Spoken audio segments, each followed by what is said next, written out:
Oh, no, no, not that word. It's called revolution. Revolution. I think we need a revolution. We need it yesterday. We need it actually 5 years ago.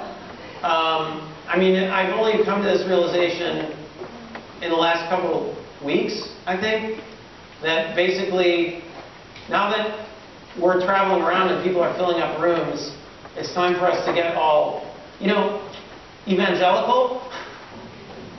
Seriously, we started to feel like street preachers or whatever, because suddenly we have end times, just like all of these sort of rapture movements, these sort of Christians who think that the end is coming, or maybe the Mayans. I mean, the end did come sort of for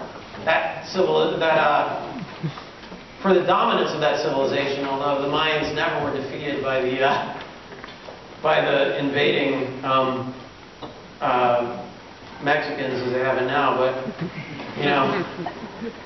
the Spanish and then the Mexicans. Yeah, a lot of people there still say they're independent, but basically they kept fighting. And we're all going to need to fight now because the shit has hit the fan. The scientists say it's too late. We're fucked anyway, but we can hope to hang on. I mean, there's a war against the young. There is a war against anybody who is under 30. It's hopefully you can turn to everybody next to you who's older, or just excuse me instead, and say, fuck you! Fuck you! I mean, you can do it in a non-violent and loving way. You can hug them and say, fuck you.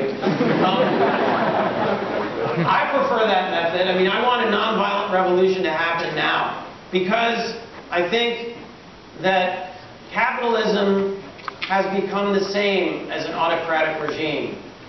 It's not leaving us any alternatives. It is, we've put money in the driver's seat and we're letting it continue to drive. And that's pretty fucked up because we know money can't make ethical decisions. Money can't make moral decisions. Money does what it does. It acts on its own. Sometimes it helps people. Sometimes it fucks people up. It definitely is destroying the planet right now. And if we keep letting it, I guess we just say goodbye. Whatever. I mean, of course, we'll keep doing pretty well here in Austria and a few other places for a little while. But in the long run, we're really fucked. And I like this place. I mean, I like this place, but I kind of like the planet. So, I mean, I like civilization, too. I'd rather have civilization than not. So there has to be a revolution. It's worked to fight autocratic regimes in very recent months.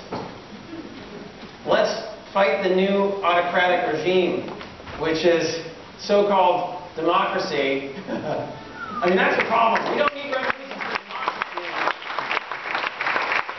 Because democracy barely exists.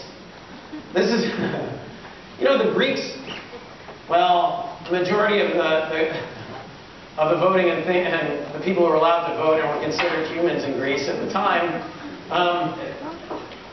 didn't think that democracy was about electing people. It was about the lottery, right? Where basically everybody could be selected, no matter how wealthy they were or poor they were. I mean, of course, you had to be a non-slave, you had to be a male. So there were some flaws in the system. But it was a little bit better than the system that we've got now, where basically money rules. If you have elections, it gets fucked up, because it means that you very, very rarely are going to have somebody from any class other than the super wealthy being elected to office. And unfortunately, even when they do get elected, somebody like Obama, they have to play the game. They end up corrupted, necessarily corrupted. And we don't have anything much better. Again, it's just marginally more polite form of global annihilation, what we've got right now with Obama. Now, we tried I think one of the reasons why we're now preaching revolution, we made a decision to go there, is that, for one thing, it seems more possible after seeing a bunch of regimes topple around the world in recent memory.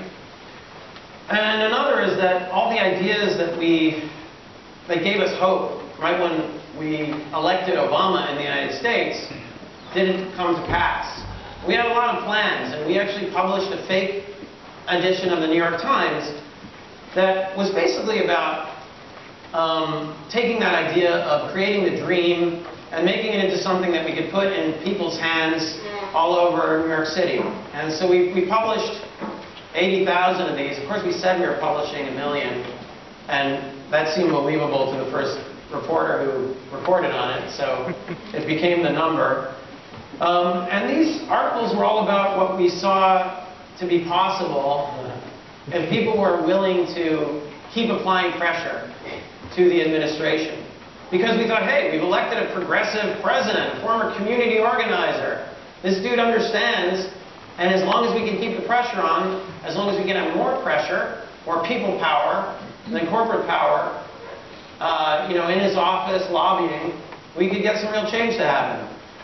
Well, we know what happened, but I'm still going to show you this fun and optimistic video of handing out the newspaper. It's kind of the last scene in our movie.